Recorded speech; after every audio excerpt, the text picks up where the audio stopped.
कल हम लोग क्लास देखे थे भारत में राष्ट्रवाद है ना। कल पुर्तगालियों के बारे में देखे हम लोग बेटा, पुर्तगाली किस प्रकार से आए और आने का कारण क्या था और किस प्रकार से वे शासन किया हमारे देश में। शासन तो नहीं कर पाए, सिर्फ व्यापार कर रहे थे, है ना। आज हम लोग को देखना है बेटा, भारत में राष्ट्रवाद, अंग्रेजों का आगमन, ये आकर के उपनिवेश की स्थापना करते हैं। कैसे उपनिवेश की स्थापना करते हैं इसके बारे में देखेंगे। देखिए, आपको पता होना चाहिए कि जब पुर्तगाली हमारे देश में आए थे तो उन्होंने क्या किया था, इतना स्ट्रिक्ट शासन लागू कर दिया था कि कोई भी कंपनी को आने में बहुत दिक्कतें होती थी, है ना। वे लोग क्या किए थे बेटा, एक कांच पद्धति को लाए थे। कौन पद्धति को लाए थे? कांच पद्धति को लाए थे, है ना। ये कांच पद्धति क्या होती है? कांच पद्धति क्या होती है? देखिए, कांच पद्धति के द्वारा ऐसा होता था कि जब कोई विदेशी कंपनी दूसरी कंपनी व्यापार करने के लिए आती थी तो पुर्तगालियों से क्या होता था, पुर्तगालियों का दो ग्रुप था। कितना ग्रुप था बेटा? दो ग्रुप, है ना। एक सज्जन का ग्रुप था, एक डाकुओं का ग्रुप था। बात समझ में आ रहा है? तो सबसे पहले क्या होता था, यदि कोई कंपनी व्यापार करने के लिए आती थी तो पहले सज्जन कंपनी है ना, सज्जनों से मिलना पड़ता था, उन्हें परमिट कटाना पड़ता था। क्या कटाना पड़ता था? परमिट, मतलब परमिशन लेना पड़ता था। आप मैंने इनका कहना था कि आप परमिट कटाइए, आपको व्यापार करने में कोई दिक्कत नहीं होगी। यदि कोई कंपनी बेटा परमिट नहीं कटाती थी तब जाकर के आगे डाकुओं ग्रुप का खबर हो जाता था और सारा माल लूट लिया जाता था, सारा माल लूट लिया जाता था। बात समझ रहे हो? तो ऐसी पद्धति अपनाने के बावजूद भी, ऐसी पद्धति अपनाने के बावजूद भी क्या किया गया, यहाँ पर अंग्रेज आकर के कब्जा कर ली, है ना। तो अंग्रेज कैसे आए इसके बारे में देखना है। तो सबसे पहले इतना स्ट्रिक्ट होते हुए भी अंग्रेज आकर के यहाँ पर कब्जा किए। अंग्रेज यहाँ पर आकर के क्या किए? कब्जा किए। तो सबसे पहले यहाँ से क्वेश्चन आता है कि वह कौन सा अंग्रेज था, है ना। वह कौन सा अंग्रेज था जो इंडिया में पहली बार आया, है ना। तो इतना स्ट्रिक्ट होते हुए एक शख्स आकर के यहाँ की सारी जानकारी लेता है और जाकर के ब्रिटेन में देता है। समझिए बात को। तो वो शख्स का नाम था बेटा मिल्टन हॉल। कौन था? तो यहाँ से क्वेश्चन बन रहा है कि वह कौन सा अंग्रेज था। ध्यान दीजिए बोर्ड पर, वह कौन सा अंग्रेज था जो इंडिया में पहली बार आया? तो कौन था बेटा, बोलो तो? जो कितना ईस्वी में आया? ये बंदा बहुत ही ढेर था, है। हाँ, प्रवेश कर गया इंडिया में। लेकिन आपको पता होना चाहिए ऐसा नहीं कि डायरेक्ट ये व्यापार करने के लिए आ गए थे। अंग्रेजों ने सिर्फ सुन रखा था कि एक देश है जहाँ पर है ना अधिक क्या है, अधिक वहाँ से मसाले और कपड़े का व्यापार होता है, चलो भाई देखते हैं जाकर के। इसे ऐसा नहीं पता था अंग्रेजों को कि वहाँ पुर्तगाली पहुंचे हुए हैं, स्पेनिश पहुंचे हुए हैं, सब पहुंचे हुए हैं, यहाँ बाजार लगा हुआ है। समझ रहे बात को? वो तो जब मिल्टन हॉल आया ना बेटा तो इसका दिमाग खुल गया है। बोला अरे बाप, ये तो मेरी पहली कंपनी नहीं है, ये तो ऑलरेडी यहाँ कंपनी आई हुई है व्यापार करने के लिए। अब हमें इतनी कंपनियों से यहाँ संघर्ष करना पड़ेगा और तब जाकर के हमें यहाँ जगह मिलेगी, है। तब जाकर के मिल्टन हॉल सारा लोकेशन को लेकर के जाकर के बताया, वहाँ गया ब्रिटेन, है ना। और ब्रिटेन जाने के बाद आपको पता होना चाहिए, जब ये ब्रिटेन गया तो ब्रिटेन जाने के बाद आपको पता होना चाहिए, इसके बाद जब गया तो मिल्टन हॉल बताया वहाँ को कि हमारी पहली कंपनी ऐसी नहीं है, हमारी पहली कंपनी नहीं है कि हम इंडिया में जाएंगे और व्यापार फैलाएंगे। ऑलरेडी वहाँ कंपनी ने अपना जमकड़ा लगा चुका है ना। तब जाकर के आपको पता होना चाहिए, अब वहाँ पर आयोजन बनाया गया कि किसे भेजा जाए, कैसे जाया जाए, ताकि वहाँ पर अपना प्रभुत्व संभाल सके, है ना बेटा। तो इसके लिए जानते हो क्या किया गया? इसके लिए सबसे पहले कंपनी की स्थापना की गई, है ना, जो 31 दिसंबर, कितना बेटा? 31 दिसंबर 1600 ईस्वी में। कितना में? 1600 ईस्वी में एक ईस्ट इंडिया कंपनी, है ना, ईस्ट इंडिया कंपनी की स्थापना ब्रिटेन में हुआ। कहाँ हुआ बेटा? ब्रिटेन में। देखिए यही बात है, स्थापना ब्रिटेन में हुई, भले लगा इंडिया में गया, समझ रहे बात को, लेकिन इसका स्थापना कहाँ हुई? ब्रिटेन में। तो 31 दिसंबर 1600 ईस्वी में जो ईस्ट इंडिया कंपनी की स्थापना हुई, जो पूरी की पूरी प्राइवेट कंपनी थी। कैसी कंपनी थी? प्राइवेट कंपनी थी। अंग्रेजों को एक अधिकार दिया गया कि आपकी मर्जी, आप जाओ इंडिया में, इस कंपनी के साथ जाओ, व्यापार के माध्यम से वहां पर उपनिवेश की स्थापना की। समझ रहे बात को? तो यहाँ सबसे पहले वो भी व्यापार के माध्यम से आए थे, वो बाद में इनकी मंशा बदल गई कि हमें भाई यहाँ राजनीतिक विवरण करना है, यहाँ पर उपनिवेश की स्थापना करना है। समझ गए? ऐसा नहीं कि ये पहले से सोच के आए थे कि जाएंगे और कब्जा कर लेंगे। हाँ, लेकिन इतनी जरूर थी, इनका सोच था कि हम सभी कंपनियों को वहां से छुट्टी करेंगे, सिर्फ मेरी कंपनी रहेगी, है ना, और हम वहां क्या करेंगे? व्यापार करके मुनाफा प्राप्त करेंगे। तब आपको पता होना चाहिए, जिस समय अंग्रेज आगमन कर रहे थे, उस समय दिल्ली पर है ना, दिल्ली सल्तनत का जो शासन काल था वो चल रहा था जहांगीर का, मुगल वंश चल रहा था।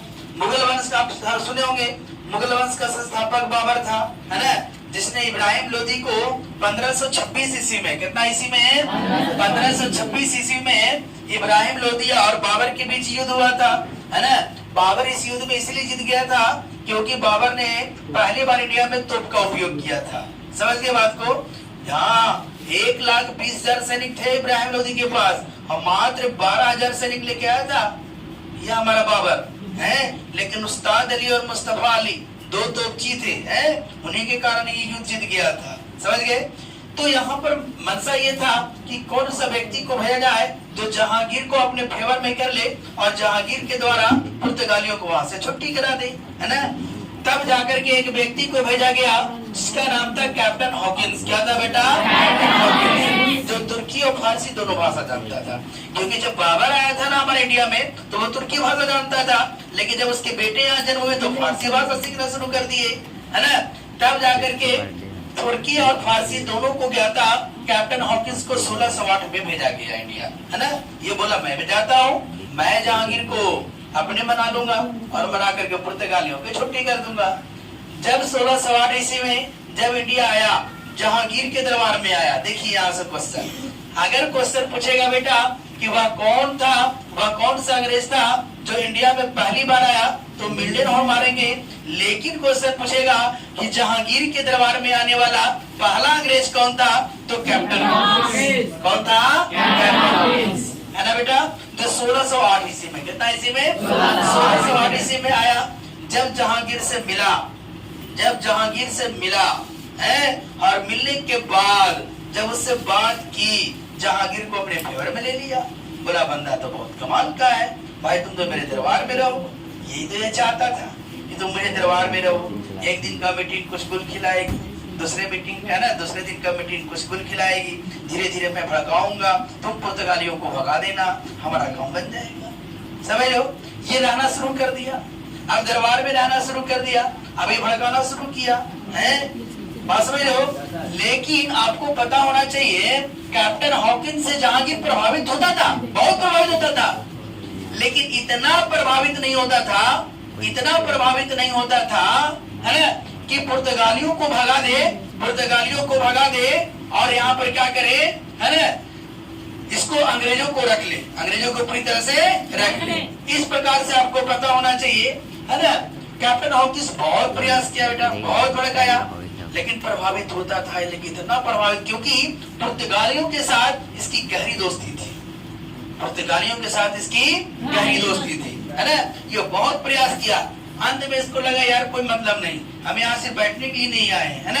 ये अपना बढ़िया बिस्तर बना और चल दिया, है ना। उसके बाद जब देखा गया कि कैप्टन हॉकिंस से काम नहीं बना, तब जाकर के 1611 ईस्वी में आया मिडलेटन। कौन आया बेटा? मिडलेटन। और मिडलेटन आते ही, है ना, आपको पता होना चाहिए, ये आते ही क्या था, एक नौसेना था, है ना, और आते ही क्या कर दिया, पुर्तगाली जहाजी बड़ियों को ये पराजित कर दिया, है ना। पराजित करने के बाद आपको पता होना चाहिए वे जहांगीर बहुत प्रभावित हुआ, जहांगीर बहुत प्रभावित हुआ, क्योंकि मुगल सेना जो थी ना बेटा, वो स्थल मार्ग पर स्ट्रॉन्ग थी, लेकिन जल, है ना, जल सेना में बहुत फिसड्डी थी। इसको लगा यार ये तो बहुत बंदे का काम का बंदा है। तब जाकर के इसको ये जहांगीर इसके इतने फेवर में आ गया, इतना फेवर में आ गया कि इसको क्या कर दिया, है ना, इसको अस्थायी रूप से अंग्रेजों को 1613 ईस्वी में अस्थायी रूप से कंपनी लगाने का आदेश दे दिया गया, है ना।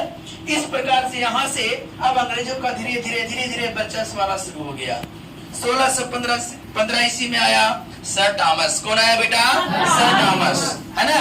जब सर थॉमस आया तो इसने क्या किया, यानी जगह जगह पर पुर्तगालियों को पराजित करना शुरू कर दिया, है ना।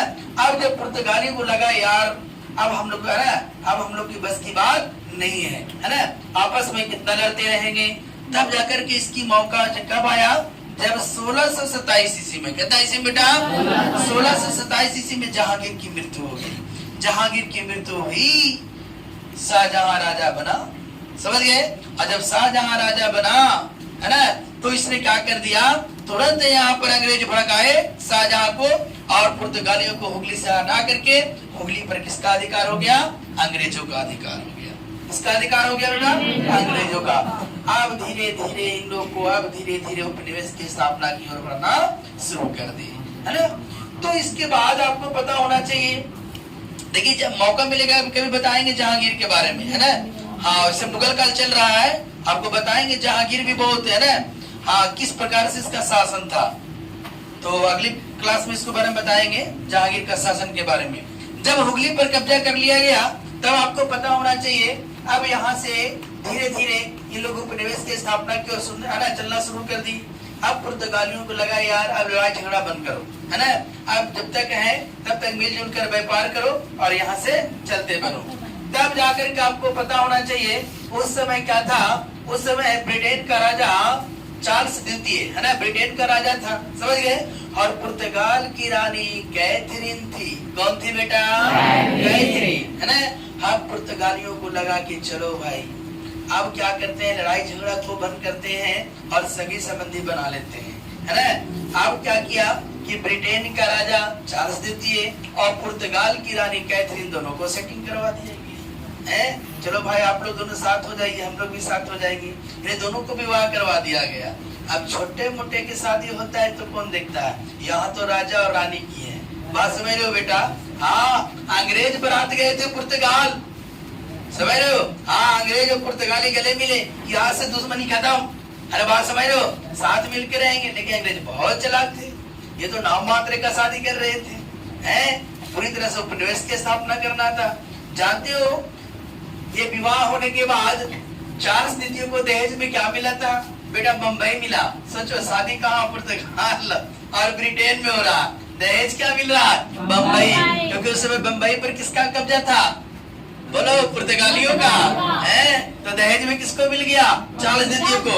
चार्ल्स द्वितीय बोला यार मेरे से तो ब्रिटेन संभलता नहीं है, मैं ये दिल्ली क्या करूंगा, सॉरी मुंबई क्या करूंगा, है। तब आपको पता होना चाहिए अंग्रेजों ने कहा कि अरे भाई मुझे दे दे, लीज पर दे दे, हैं, लेकिन दे दे, ले ले तू, मुझे दे दे। तब जाकर के क्या किया इन्होंने, बम्बई पर कब्जा किया और बम्बई के बाद सीधे चले गए कहाँ? कोलकाता। कहाँ चले गए? जहाँ आप लोग पढ़े होंगे 23 जून 1757 ईस्वी का प्लासी का युद्ध, है ना। हाँ, ये भी बहुत इम्पोर्टेंट युद्ध है बेटा। देखिए दिल्ली, है ना, उस समय क्या होता था, छोटे छोटे नवाबे बनाए जाते थे, है ना। तो उस समय दिल्ली का जो नवाब था, सॉरी कलकत्ता का, है ना, हाँ, बंगाल का जो नवाब था, बंगाल का जो नवाब था उस समय मुर्शिदाबाद के, है ना, मुर्शिदाबाद की बात ही है। उस समय बंगाल का नवाब सिराजुद्दौला को बनाया गया था। किसको बनाया गया था? सिराजुद्दौला को। समझ गए बात को? तो आपको पता होना चाहिए उस समय जब अंग्रेज गए थे तो उस समय अंग्रेज का जो सेनापति था मेन, है ना, जो प्लासी युद्ध का जो नेतृत्व कर रहा था अंग्रेजों की तरफ से, तो अंग्रेजों का सेनापति जो था ना बेटा वो रॉबर्ट क्लाइव था। कौन था बेटा? Robert Clive. कौन था बेटा? Robert Clive. समझ रहे हो? तो रॉबर्ट क्लाइव ने जाकर के सिराजुद्दौला से मिला, बोला भाई हमें तो यहाँ कंपनी लगानी है, हमें जमीन चाहिए, लेकिन आपको बताते बेटा कि हमारे भारतीयों में पहली बार कोई शख्स, कोई व्यक्ति था जिसको एहसास हो गया था कि ये लोग यहाँ कंपनी लगाने के लिए नहीं बल्कि हमारे देश में उपनिवेश अर्थात गुलाम करने के लिए आए हैं, है ना। सिराजुद्दौला ने डायरेक्ट तलवार उठा करके ऐलान कर दिया कि तुम यहाँ से निकल जाओ, तुम्हें एक धुर जमीन नहीं मिलेगी। समझ गए? तब जाकर के आपको पता होना चाहिए रॉबर्ट क्लाइव ने क्या कहा, आंदोलन का यहाँ जिक्र किया कि अगर आप जमीन नहीं देते हैं तो हम आंदोलन करेंगे, हम युद्ध करेंगे। रॉबर्ट क्लाइव इसके लिए तैयार था। रॉबर्ट क्लाइव इसके लिए तैयार था। लेकिन आपको पता होना चाहिए बेटा, उस समय रॉबर्ट क्लाइव के पास मात्र 300 सैनिक था। कितना सैनिक? 300 सैनिक। और इसके पास 12,000 सैनिक। कितना हजार? 12,000। ये पूरी तरह से तैयार था। जब इसको पता चला यार कहाँ 12,000 कहाँ 300, मैं तो ऐसे ही हार जाऊंगा। लेकिन ये लोग दिमाग के बहुत तेज थे, है ना। ये लोग ने क्या देखा कि युद्ध, यदि हमें युद्ध को जीतना है तो हमें कुछ घुसपैठियां करनी होगी, है ना। तो इसने पता लगाया कि, है ना, कि क्या सिराजदौला के ग्रुप में कोई ऐसा व्यक्ति है जो अपने वतन के प्रति, है ना, गद्दार हो सकता है ना, और हमें मिल सकता है। तो इसी का एक सेनापति था जिसका नाम था मिर्जाफर। क्या नाम था? मिर्जाफर। मिर्जाफर भी एक बेटा शौकीन व्यक्ति था। कैसा था? शौकीन। इसका शौक था कि हम भी एक दिन बंगाल का क्या बनेंगे? नवाब बनेंगे। क्या बनेंगे? नवाब बनेंगे। समझ गए? यही बात रॉबर्ट क्लाइव को पता चल गया। जब रॉबर्ट क्लाइव को पता चल गया तो रॉबर्ट क्लाइव ने मिर्जाफर के पास पत्र लिखा कि यदि आप हमें युद्ध में मदद करते हैं तो युद्ध के समाप्ति के बाद हम आपको बंगाल का नवाब बना देंगे। क्या बना देंगे? नवाब बना देंगे, है ना। तो मिर्जाफर बहुत खुश हो गया। जब मिर्जाफर बहुत खुश हुआ, है ना, तब जाकर के आपको पता होना चाहिए तैयार हो गया। भाई मैं एग्री हूं। देखिए, अगर पहला बार कोई जागा भी तो हमारे देश में घुसपैठ यहीं से चालू हो गई। भारतीयों की कमी शुरू से नहीं है बेटा। यदि मिर्जाफर यहां भी धोखेबाजी नहीं करता तो यहां से भी टर्निंग पॉइंट था हमारा देश के लिए। अब वही 23 जून 1757 प्लासी के मैदान में दोनों दिन से सेना, एक दिन 300, एक दिन 12,000। इसे डर था कि कहीं मिर्जाफर पलट नहीं जाए, क्योंकि मेन सेनापति तो यही था, आदेश यही जारी करेगा, है। अगर ये पलट गया तो इसकी धज्जियां उड़ जाती। समझ गए? लेकिन ऐन मौके पर बेटा मिर्जाफर धोखे कर दिया और सभी सैनिकों को आदेश दिया कि अपना अपना हथियार फेंक दो। सभी सैनिकों को बंदी बना लिया गया। 12,300 मिलकर के 12,000 सैनिक को बंदी बना दिया, सबको काट दिया। और उसके बाद मुर्शिदाबाद में जाकर के सिराजदौला की में क्या कर दिया गया? हत्या कर दिया।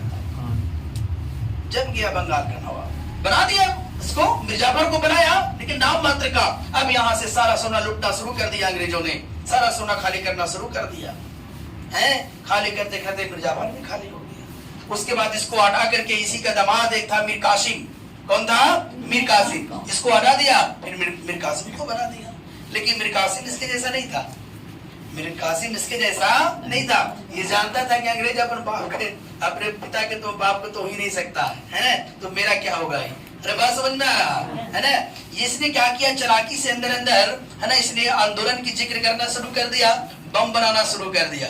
लेकिन अंग्रेजों को ये भी बात पता चल गई और वही अंग्रेज पहुंच गए मीर कासिम के पास, है ना। मीर कासिम को जैसे ही पता चला बेटा, मीर कासिम वहां से भागना शुरू कर दिया है। भाग करके 1763 में पटना पहुंच गया। ये हमारा बिहार पटना देख रहे हो ने? हाँ, पटना पहुंचा।